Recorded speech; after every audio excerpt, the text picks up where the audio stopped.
Bonjour et bienvenue dans ce nouveau numéro d'Entre Terre et Mer. Ce sont des personnages hauts en couleur que je vous propose de découvrir aujourd'hui. Tout en hauteur parce qu'il y en a qui aiment à grimper dans les mâts, et tout en couleur car d'autres aiment se confondre dans le bleu de l'océan. Ce sont des passionnés de la mer, ils passent la plupart de leur temps sur et dans l'eau.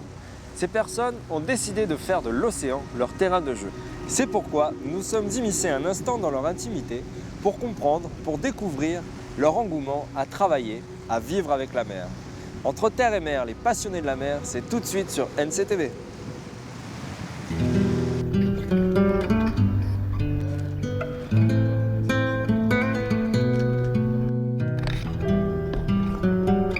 Je veux vous parler de Guillaume Néry, ce sportif de haut niveau.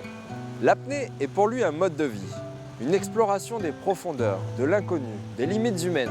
Mais c'est avant tout un voyage intérieur.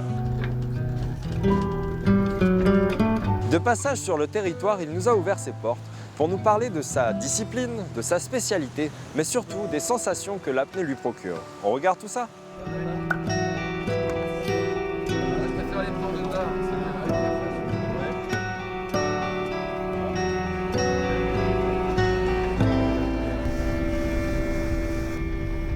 Donc là, on est à l'extérieur de la passe de Boulary, sur un site qu'on appelle le Jardin de Marc. Donc là, on a le récif qui est environ à 100-150 mètres derrière nous. Il y a un petit peu de houle, mais ça va, pas trop de vent. Donc là, le mouillage y tient bien. On est mouillé sur 70 mètres. Et là, sous le bateau, on a 62 mètres. Donc on va pouvoir descendre jusqu'à 60 mètres environ. Là, on est bien placé, on bouge pas. On va voir si l'eau est claire et on a quand même des conditions plutôt pas mal aujourd'hui, du soleil. Bonne petite entraînement profond.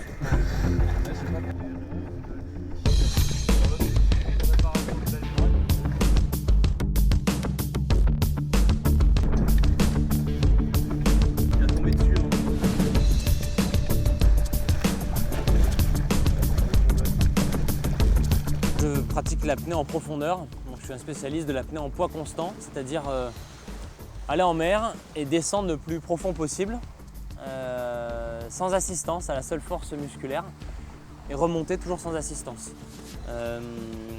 C'est la discipline la plus noble et la plus pure de l'apnée. C'est celle qui est pratiquée par les chasseurs, par exemple, qui descendent pêcher du poisson. Le grand public connaît beaucoup ce qu'on appelle le no limit, c'est la discipline du grand bleu. On descend avec un poids dans les grandes profondeurs et on remonte avec un ballon gonflé d'air. Et il y a aussi les disciplines de piscine et notamment l'apnée statique où là on va mesurer le temps. On est capable de rester sans respirer, sans bouger à la surface de la piscine.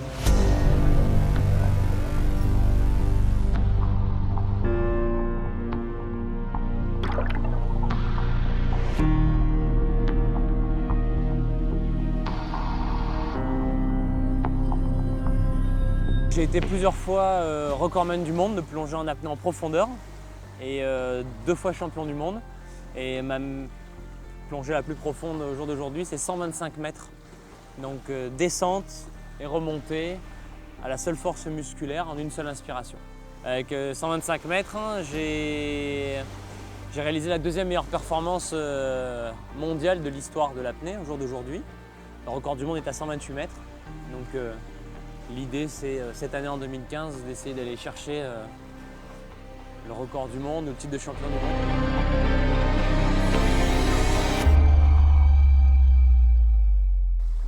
C'est jouable.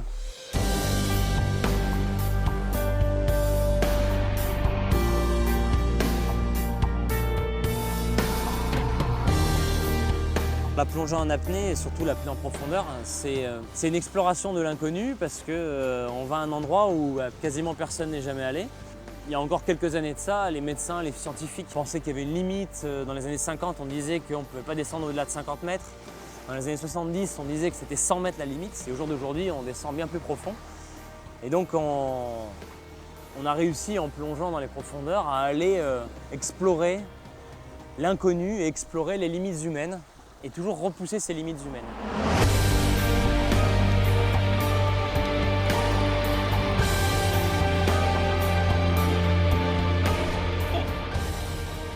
J'ai toujours dit que l'apnée c'était un voyage intérieur, c'était une forme de méditation en mouvement. parce que le seul moyen d'arriver à être totalement relâché sous l'eau et être en harmonie totale avec son corps, hein, c'est d'atteindre un niveau de relâchement extrême dans le mental. Essayer de ne quasiment plus penser, mettre son mental vraiment au repos. Et ça, c'est une véritable aventure et c'est vraiment peut-être ce qu'il y a de plus difficile à faire.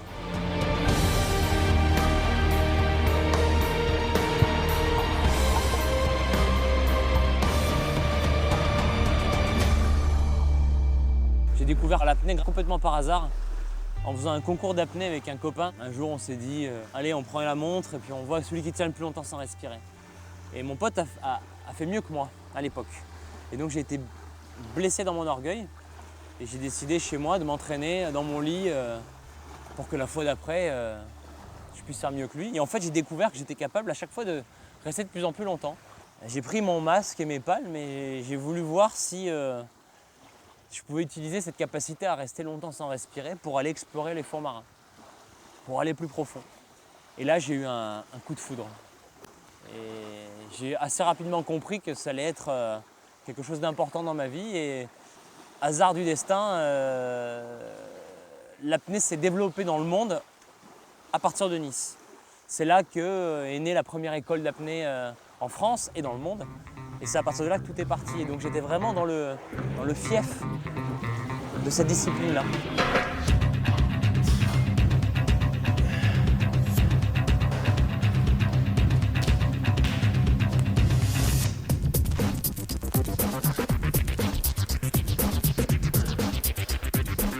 C'est important de s'entraîner parce que quand on va à ces profondeurs-là, on met son corps à rude épreuve. C'est un voyage vraiment aux limites humaines et forcément ça demande à avoir un organisme qui est prêt à endurer ça.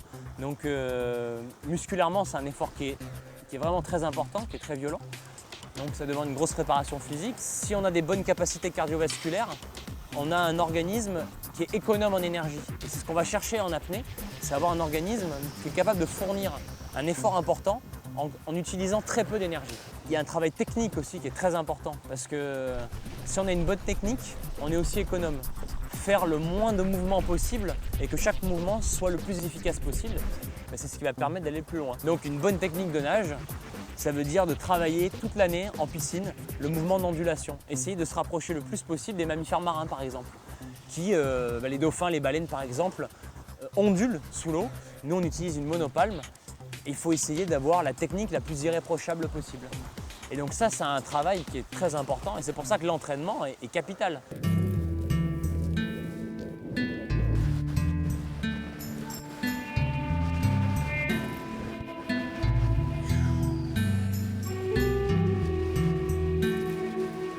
L'hygiène de vie a une importance qui est capitale. Quand on se nourrit bien, déjà, on va apporter une meilleure énergie à son corps et donc on va être plus efficace. Le sommeil va participer à la récupération. Un athlète qui récupère bien, c'est un athlète qui sera à 100% sur chaque entraînement et donc qui pourra progresser plus facilement. L'hygiène de vie, c'est aussi une hygiène mentale, dans un état de sérénité psychologique pour pouvoir être serein sous l'eau dans les profondeurs.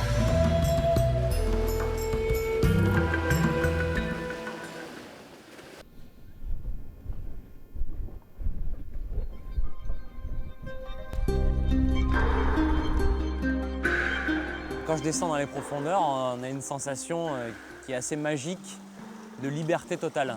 On se retrouve sous l'eau, qu'on quitte la surface et qu'on est un peu dans cet état de lévitation entre deux eaux. C'est un endroit qui est assez unique parce qu'on est en apesanteur totale. On n'est plus attiré par la surface, on n'est plus attiré par le fond, on est un peu en lévitation. Il y a nulle part sur Terre où on peut ressentir ça. Et puis après, quand je m'enfonce dans les profondeurs, je commence à être attiré par le fond et donc là, je tombe en chute libre. Et là, on réalise un peu le vieux fantasme, le vieux rêve des hommes qui est de voler. Et moi, quand je descends, j'ai l'impression de voler sous l'eau.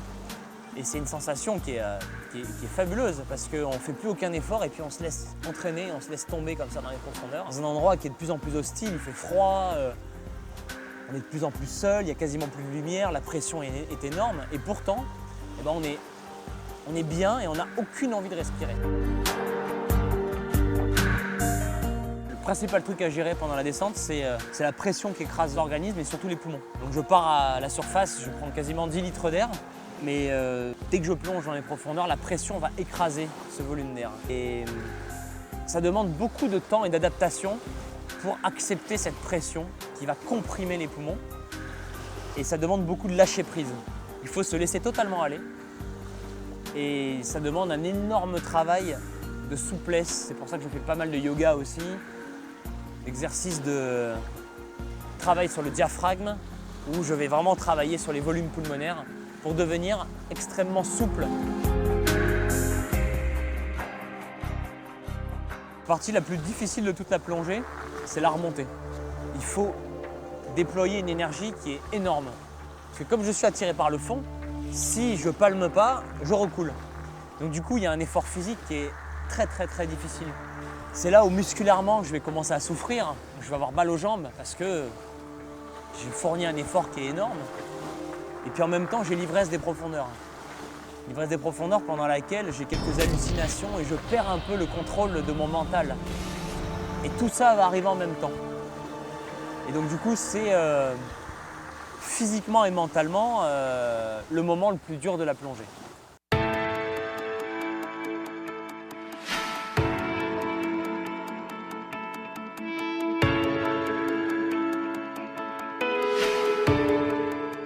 Je milite, moi, pour dire que l'apnée, ce n'est pas une activité dangereuse. Et quand on pratique l'apnée intelligemment, c'est une activité qui est vraiment très sécuritaire. Par contre, si on fait n'importe quoi, ça peut très rapidement être dangereux. Et le principal danger, c'est de plonger tout seul. Si on fait de l'apnée tout seul et qu'on ne connaît pas cette discipline-là, qu'on veut un peu forcer, se tester, battre un peu ses propres records personnels, et le principal danger, c'est de faire une syncope. Et faire une syncope, c'est perdre connaissance sous l'eau. Perdre connaissance, quand on est tout seul, ça veut dire se noyer. Et donc on peut mourir. J'ai commencé l'apnée, ce qui fait qu'au jour d'aujourd'hui, après presque 20 ans de pratique, je suis toujours autant passionné. C'est cette idée que l'apnée, ça va bien plus loin que le sport et que c'est plus de l'ordre de l'aventure et de l'exploration. Ça va vraiment beaucoup plus loin qu'un championnat du monde, un record du monde.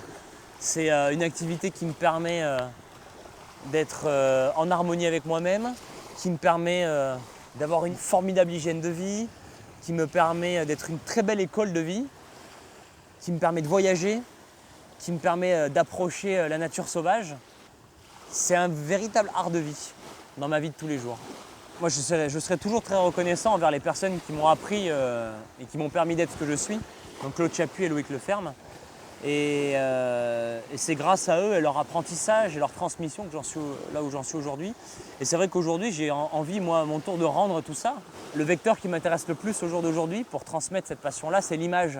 Au jour d'aujourd'hui, avec ma compagne Julie, on essaye de transmettre notre regard et notre vision de l'apnée par nos films. Et c'est ma manière à moi, notre manière à nous, je dirais, de partager cet univers-là au plus grand nombre.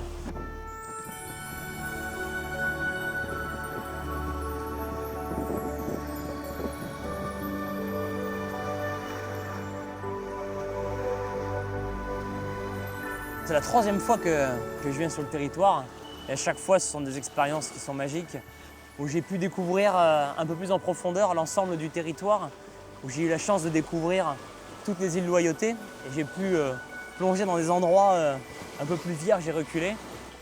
Et ça confirme vraiment que la Nouvelle-Calédonie possède un terrain de jeu qui est encore totalement à exploiter et à découvrir et qui est parfait pour l'apnée. L'apnée, c'est un sport qui est très accessible. Et ce que j'ai envie de dire aux jeunes qui veulent découvrir la mer, c'est de 1, n'allez pas plonger tout seul. 2, l'apnée, c'est pas que battre des records. Et on a le temps de progresser, on a le temps de tenir plus longtemps et d'aller plus profond. D'abord, juste aller dans l'eau, mettre un masque et regarder ce qu'il y a sous l'eau. C'est déjà une aventure qui est extraordinaire.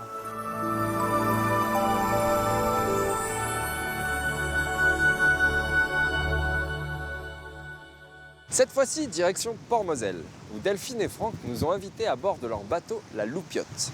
Mais ce n'est pas qu'un simple bateau sillonnant les mers, c'est aussi leur lieu de travail, car Delphine et Franck sont artistes, plus précisément navigartistes. De continent en continent, d'île en île, ils ont fini par jeter l'ancre sur le caillou, pour nous offrir un magnifique spectacle. Nous nous sommes intéressés à leur parcours atypique, à leur vie originale, mais aussi aux répétitions avant le jour J.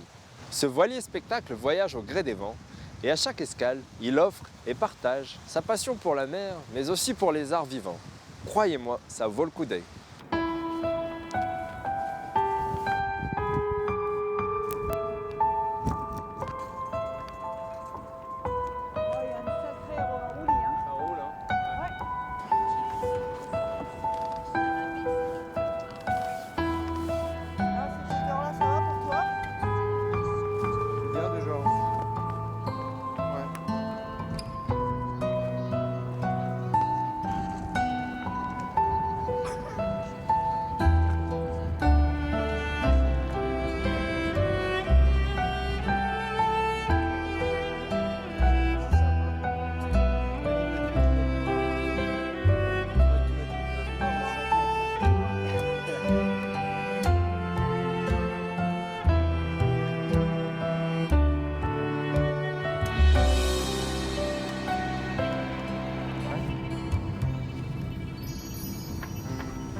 Là, on a répété sur un des spectacles qui s'appelle Entre il et elle.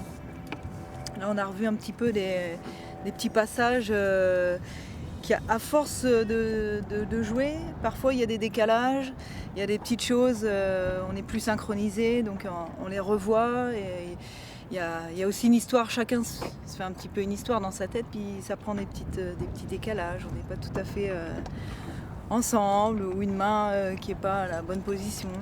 Donc on revoit ça.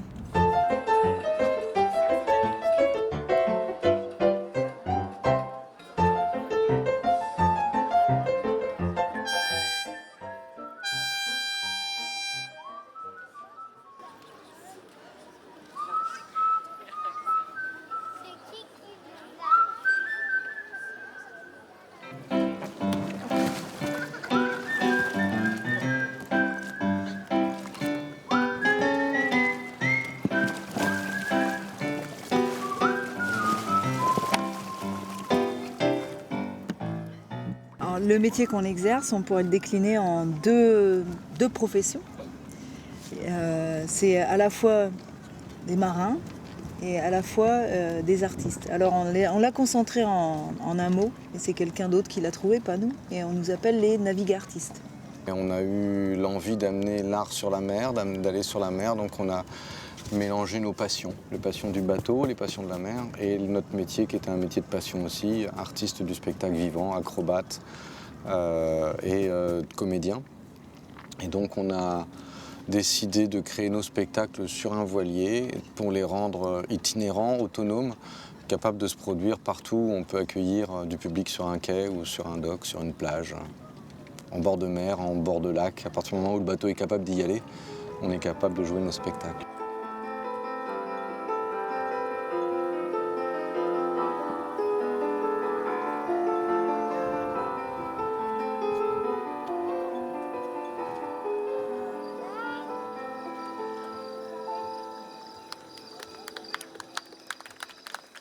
Donc aujourd'hui, on présente deux spectacles différents. Un spectacle poétique où on utilise le gréement pour y mettre un tissu aérien, on utilise le tangon pour y faire des effets de miroir, et le tout dans un travail corporel, acrobatique et théâtral, très développé. Théâtral, c'est très très visuel en fait.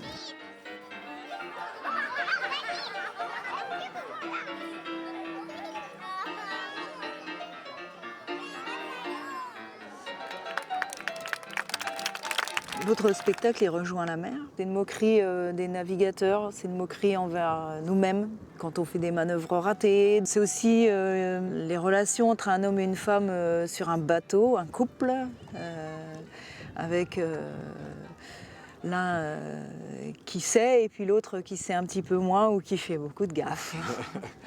Et tout ça, on l'a créé dans l'univers du cinéma muet à la Buster Keaton, Charlie Chaplin, Laurel et Hardy, sur de la musique ragtime qui a été faite par notre ami Karim Medjeber, un compositeur français. Et voilà, on s'amuse. C'est une bonne partie de rire et pour tout le monde.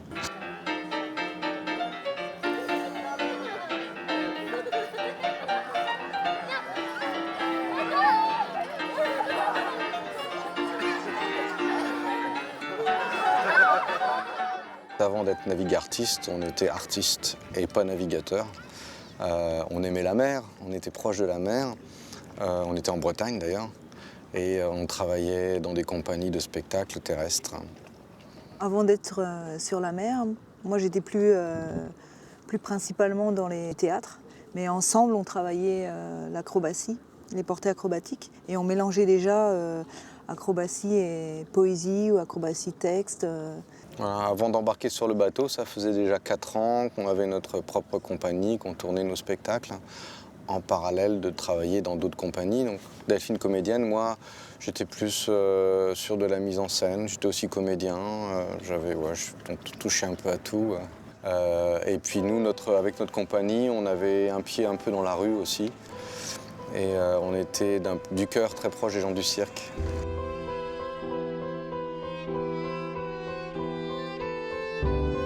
C'est un moyen d'aller d'un endroit à un autre, alors d'un océan à un autre, d'un continent à un autre, à la rencontre des gens.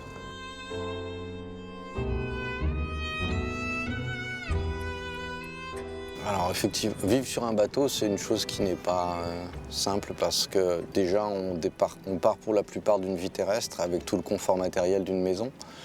Donc là, il y a une abnégation à faire. Oublions les douches régulières, oublions l'eau courante au robinet, à flot, autant qu'on en veut.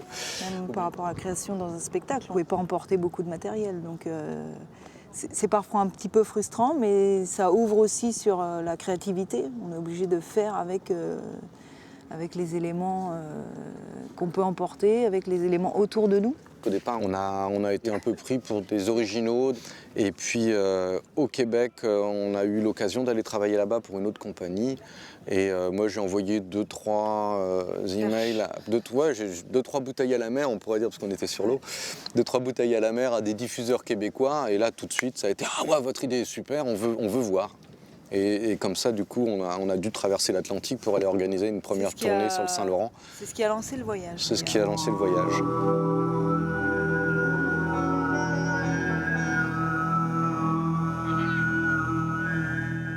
Quand on a démarré le travail sur le voilier en tant qu'artiste, on a démarré dans l'idée de vendre nos spectacles, puis après repartir avec le bateau. Et puis très vite, on s'est rendu compte que l'espace n'est pas le même, le temps n'est pas le même, et les rencontres ne sont pas les mêmes. Et ça a transformé complètement notre approche de la représentation et de la notion de la rencontre avec le public. Donc, on a décidé aussi de ne plus être dans la vente, puis petit à petit d'être dans le passer le chapeau, et que ce soit le public qui en fait directement donne ce qu'il pense que vaut notre travail, ce qui nous pousse aussi à rester proche des gens. Une fois que le spectacle est terminé, on va à la rencontre des gens, on ne se cache plus derrière le rideau où on ne va pas dans la loge, il n'y a pas de loge. Et puis ça casse une convention aussi chez le spectateur. Il est dans un rapport, il se dit, il donne quelque chose. Et parfois, ce n'est pas forcément de l'argent. Ça peut être des fruits, ça a été aussi des gens, tout ce qu'ils produisaient. Et c'était extrêmement touchant. On est là la semaine prochaine, jeudi, vendredi, samedi. Passez le mot, s'il vous plaît, faites venir. Et si on est là aujourd'hui, c'est grâce à toutes les donations des gens du passé. Et donc on espère que vous allez aussi faire une chaîne de solidarité pour leur permettre de continuer à maintenir notre histoire à flot et qu'on puisse porter cette histoire-là ailleurs et plus loin. Venir en Nouvelle-Calédonie, c'était absolument pas un hasard. Dans les Caraïbes, on a rencontré un couple attaché de Nouvelle-Calédonie qui était sur un bateau et qui, lui était vraiment un amoureux de la Calédonie et nous en avait parlé avec des yeux plein d'étoiles. C'était même avant notre départ pour la transatlantique en France. Des personnes qui ont fait le tour du monde déjà 2 fois nous avaient parlé de la Nouvelle-Calédonie. Ça avait germé dans ma tête.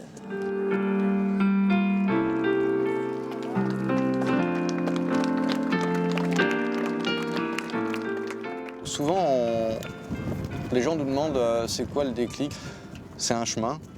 C'est un chemin, ça se fait pas du jour au lendemain. C'est un truc qui se réfléchit, qui se mûrit. Et puis, C'est par rapport à des envies, par rapport à tout ça, oser franchir. C'est aussi abandonner certaines choses. Moi, j'aurais peut-être pu avoir une carrière de comédienne, mais à ce moment-là, je l'ai abandonnée pour aller vers quelque chose d'inconnu. Ouais, de même, on commençait à me faire des propositions de mise en scène, donc c'est renoncer à toute cette petite paillette qui brille devant toi pour dire mais ça finalement c'est pas mon truc.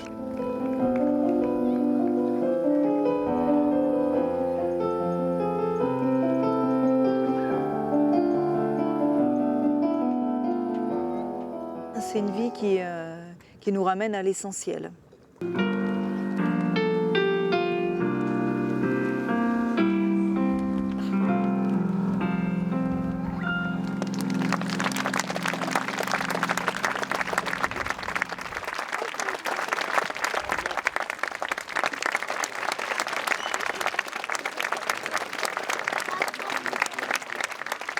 Voilà, notre émission touche à sa fin. J'espère que ça vous a plu et que ces rencontres vous auront laissé rêveurs ou vous auront donné envie de vivre vos rêves.